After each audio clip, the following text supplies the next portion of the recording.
All my dear students and friends, आज मैं फिर से मैथमेटिक्स के कुछ रैंडम क्वेश्चंस लेकर के आया हूं जो एग्जामिनेशन के पॉइंट ऑफ व्यू से बहुत इंपॉर्टेंट हैं।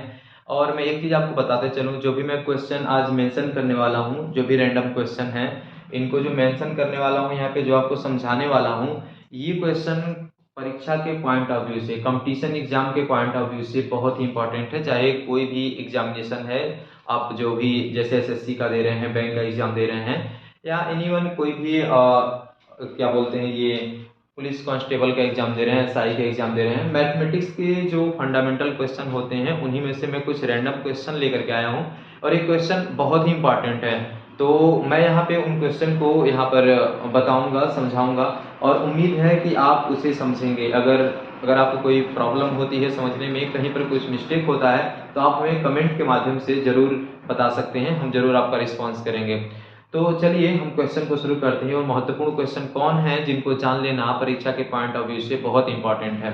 और मैं आपको एक बताते चलूं कि जो भी मैं क्वेश्चंस यहाँ पर मेंशन करने वाला हूँ, आपको समझाने वाला हूँ, ये क्वेश्चन जो है जो राइटर्स हैं, जो अच्छे राइटर्स हैं, जैसे आर एस अग्रवाल हो गए, आर डी शर्मा हो गए, ऐसे बुक्स से हैं, ऐसे कंपटीशन बुक्स से हैं, क्वेश्चंस लिए गए हैं, और जो ऑलरेडी पहले कंपटीशन एग्जाम में पूछे जा चुके हैं। तो चलिए एक क्वेश्चन, बेहतरीन क्वेश्चन लिखते हैं। जैसे कि यहाँ पर कहा जा रहा है, क्वेश्चन है आपका, यदि करड़ी में 3 और पूरा होल पर 5 गुणे 9 पर 2 बराबर 3 पर n घात गुणे 3 करणी में 3 अंडर रूट में 3 हो तो n का मान ज्ञात कीजिए।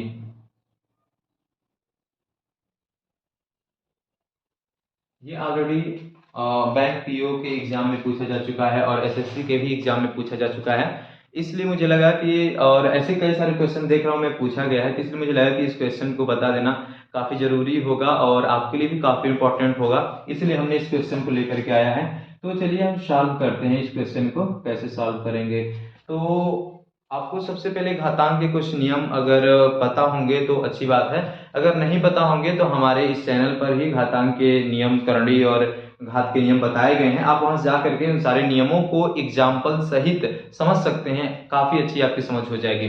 तो हम वहां से कुछ ऐसे कुछ फार्मूले को यहाँ पर यूज करने वाले हैं, और मैं उस फार्मूले को यहाँ पे मेंशन करते हुए चलूंगा। तो जैसे कि क्वेश्चन सबसे पहले लिखते हैं, अंडर रूट 3 पर होल पर 5 है पावर इंटू 9 पर 2 3 पर n इंटू 3 अंडर रूट 3। इसमें हमको ये जो n दिया हुआ है, ये जो n है, इसी n का हमको वैल्यू फाइंड करना है। तो सबसे पहले हम देखिए इस सवाल को हल करेंगे तो पहले माइंड में कंसेप्ट क्या लाएंगे। माइंड में कंसेप्ट पहले ये लाना है कि हमको अगर n का, अगर घात में किसी दी गई अगर कोई संख्या है, कोई अचर संख्या की लिखी गई है, अचर रूप में पद लिखा गया है, अगर हमको इसका वैल्यू फाइंड करना है तो सबसे पहले हमें घात और आधार के रूप में संख्याओं को लिखने के बाद सारे का आधार इक्वल कर लेना है, क्योंकि जब तक इन सभी संख्याओं के आधार समान नहीं होंगे तब तक इनका हल कर ला पाना, n का वैल्यू ला पाना आसान नहीं होगा। तो चलिए देखते हैं कैसे हम सारे आधार को समान करते हैं। तो यहाँ पर पहले नंबर देखिए, अंडर रूट में 3 है, तो अंडर रूट में 3 होने का मतलब ये 3 पर 1/2 घात। अगर आप अंडर रूट हटाएंगे तो जो भी अंडर रूट के अंदर जो नंबर होता है उस पर घात 1/2 लगा सकते हैं, और इस पे ऑलरेडी 5 घात है, फिर से गुणे 9 पर 2 घात है, इसको भी हम क्या करते हैं, 3 कर लेते हैं आधार। अभी सभी के आधार हम 3 करने वाले हैं, आप ध्यान समझते चलिए। तो 9 किसका वर्ग होता है, तो 3 का, तो आधार हमारा 3 मिल जाएगा, और इसका वर्ग लिखते हैं 9 लिखना है, तो और फिर पूरे पर लगा देते हैं 2 घात, फिर बराबर ये 3 पर n घात है, इसको रहने दीजिए ऐसे ही, ये 3 लिखा हुआ है और इसमें बीच में कुछ नहीं है तो यहाँ गुणे का चिन्ह लगा दीजिए, यहाँ कुछ भी घात नहीं है तो 1 होता है, इस पर घात 1 होता ही होता है, और यहाँ पर अंडर रूट 3 है तो इसका भी अंडर रूट हटा दीजिए तो इस पर घात हो जाएगा आपका 1/2। उम्मीद है यहाँ तक आपको समझ में आया होगा। तो यहाँ देखिए सारे का हमने जो आधार था, बेस था, सारे का बेस हमने इक्वल कर लिया। अब आगे यहाँ चलिए, तो यहाँ पर फिर से 3, अब इसको हल करते हैं, ब्रैकेट जब हटाते हैं तो घात में घात का गुणा हो जाता है, जैसे आप एक फार्मूला पढ़े होंगे शायद। तो अगर कहीं पर लिखा हुआ है a पर m घात गुणे नहीं, ये वाला फार्मूला नहीं, ये वाला a पर m घात इस पूरे पर n घात बराबर होता है a पर m गुणे n। तो वैसे ही जरा देखिए यहाँ पर कंपेयर करके देखिए, अगर इन चीजों से तो सेम ऐसे दिख रहा है। हमारा a है यहाँ पे फार्मूले में, यहाँ पर 3 है तो 3 लिख लीजिए, और m पर n घात है तो m गुणे n हुआ है, तो यहाँ पर 1/2 गुणे 5 हो जाएगा। समझ में आया होगा ना। और फिर आगे चलते हैं, गुणे 3 पर 2 घात पर 2 घात, ए भी यहाँ इसके लिए भी यही हम फार्मूला यूज कर लेंगे। तो 3 पर हो जाएगा 2 गुणे 2। अब यहाँ पर आ जाइए, 3 पर n घात, 3 पर 1 घात, 3 पर 1/2 घात, इसको ऐसे ही रहने दीजिए।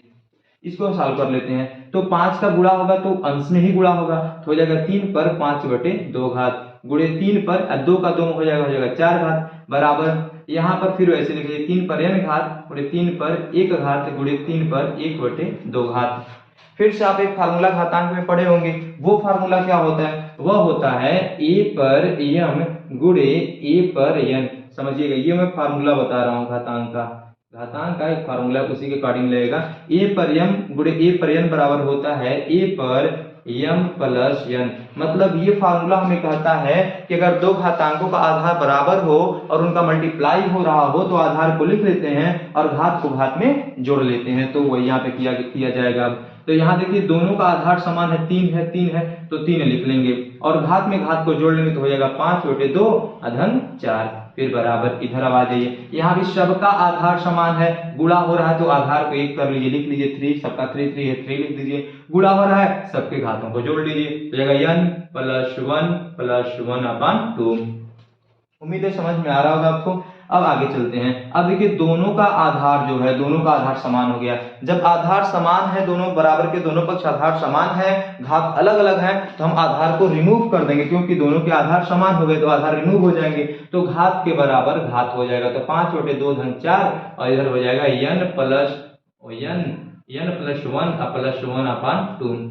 इसको हम सॉल्व करते हैं, तो हम इसको जब सॉल्व करेंगे तो हो जाएगा 2 का 4 में गुणा करेंगे, 2 चौको 8 हो जाएगा, और 8 में 5 जोड़ देंगे, 8 5 13 हो जाएगा, अपन 2 हो जाएगा।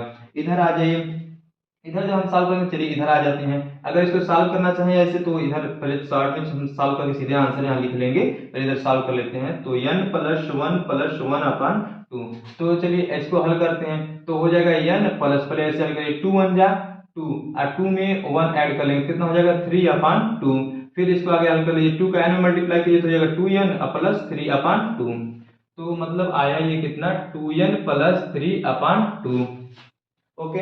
अब देखिए, अब फिर इन दोनों को देखिए, दोनों यहाँ पर दोनों तरफ बराबर के दोनों तरफ, बराबर के दोनों तरफ जो दो संख्याएं लिखी गई हैं भिन्न के रूप में, उन दोनों का जो हर है वो समान हो गया। तो जब दोनों तरफ एक एक भिन्न के रूप में संख्याएं लिखी गई हैं और दोनों का जब हर समान हो गया तो हर को भी हम रिमूव कर देंगे, तो हो जाएगा 13 इक्वल टू 2n प्लस 3।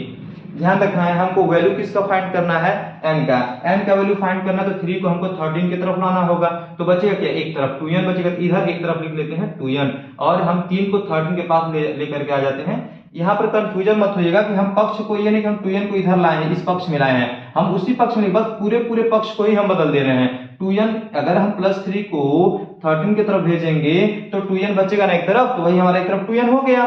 तो फिर से +3 जब 13 के साथ आएगा तो हो जाएगा 13 - 3, तो हो जाएगा आपका 2n = 10। तो n का हमको वैल्यू फाइंड करना है, तो हो जाएगा n = 2 का n में मल्टीप्लाई है, इधर आएगा तो हो जाएगा डिवाइड, 10 हो जाएगा 2, 2 1 जा 2 और 2 5 जा 10, n का वैल्यू आया फाइंड। इस प्रकार से हमें ये जो दिया गया था, जो संख्या दी गई थी, बताई गई थी, इसमें हमको n का वैल्यू क्या हो गया, आ गया कितना 5, यही हो जाएगा हमारा